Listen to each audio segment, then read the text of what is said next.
मैं श्वेता और आप देख रहे हैं न्यूज फॉर नेशन।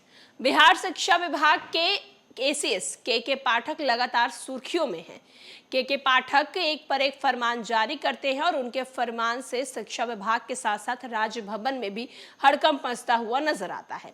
के पाठक ने एक बार फिर कुछ ऐसा ही किया है जिसके बाद अब कुलपतियों की जो है वो सांसें अटक गई हैं। आखिरकार के पाठक ने ऐसा क्या कर दिया है कि राजभवन में भी अब के पाठक के फरमान से हड़कंप मचता हुआ नजर आ रहा है। में शिक्षा विभाग के एसीएस के पाठक अब पूरी तरह से राजभवन से टकराने के मूड में दिखाई दे रहे हैं। उन्होंने पखवाड़े भर में राज्य के विश्वविद्यालयों के वीसी, प्रो वीसी और परीक्षा नियंत्रकों की तीसरी बैठक बुलाई है। पहली बैठक 28 फरवरी को थी।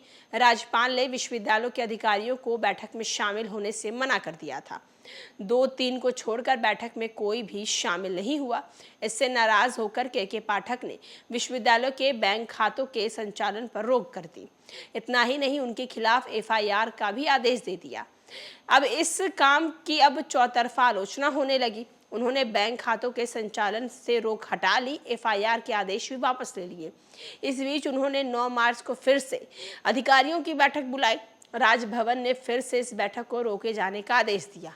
के पाठक राजभवन मनाही के बावजूद भी यूनिवर्सिटीज के अधिकारियों की बैठक पर अड़े हुए हैं।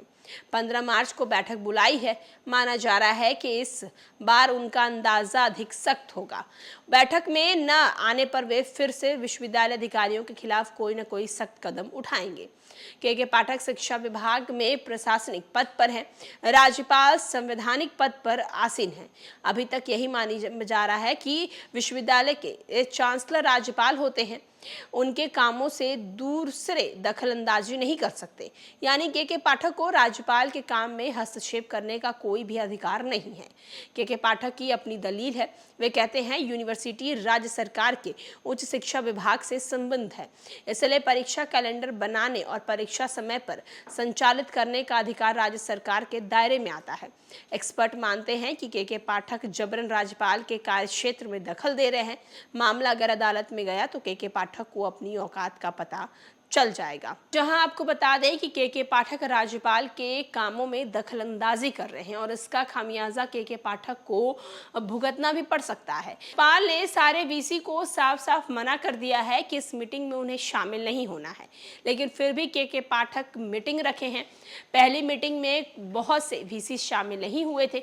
दूसरी मीटिंग में राज्यपाल ने फिर सारे वीसी को मना कर दिया था, लेकिन अब तीसरी मीटिंग रखी गई है और ये तीसरी मीटिंग 15 मार्च को रखी गई है। अब देखना होगा कि 15 मार्च को होने वाली मीटिंग को लेकर के पाठक और राजभवन किस तरीके से खुद को हैंडल करते हैं। फिलहाल के लिए इस खबर में इतना ही।